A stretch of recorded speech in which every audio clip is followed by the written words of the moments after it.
സൗദിയിൽ വധശിക്ഷയ്ക്ക് വിധിക്കപ്പെട്ട് എന്നാൽ വധശിക്ഷ കോടതി റദ്ദാക്കിയതോടെ റിയാദ് ജയിലിൽ കഴിയുന്ന കോഴിക്കോട് ഫറോക്ക് സ്വദേശി അബ്ദുറഹീമിന്റെ മോചനം കാത്തിരിക്കുകയാണ് കേരളം ഒന്നാകെ. കേരളം മുഴുവൻ കൈകോർത്ത് പിടിച്ച് റഹീമിന്റെ മോചനത്തിനായി മുന്നിട്ടിറക്കിയപ്പോൾ സംഭരിച്ചത് 47 കോടിയിലേറെ രൂപയാണ്.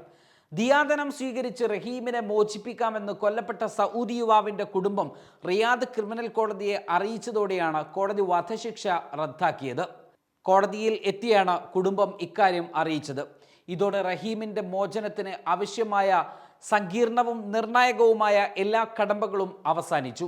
ദിയാദനം സ്വീകരിച്ച് റഹീമിന് മാപ്പ് നൽകാൻ തയ്യാറാണെന്ന് അറിയിച്ചുള്ള കുടുംബത്തിന്റെ സമ്മതപത്രം റിയാദ് ഗവർണറേറ്റിന് കോടതി കൈമാറും.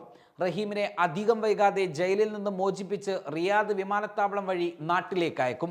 കൊല്ലപ്പെട്ട സൗദി യുവാവിന്റെ കുടുംബം ആവശ്യപ്പെട്ട 15 മില്യൺ റിയാലുണ്ട്, അഥവാ ഏകദേശം 35 കോടി രൂപയോളം. അതിൻ്റെ ചെക്ക് നേരത്തെ തന്നെ കോടതിയിൽ ഇന്ത്യൻ എംബസി വഴി എത്തിച്ചിരുന്നു.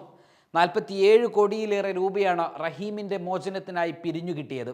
ട്രസ്റ്റിന്റെ അക്കൗണ്ടിൽ 13 കോടിയോളം രൂപ ശേഷിക്കുന്നുണ്ട്.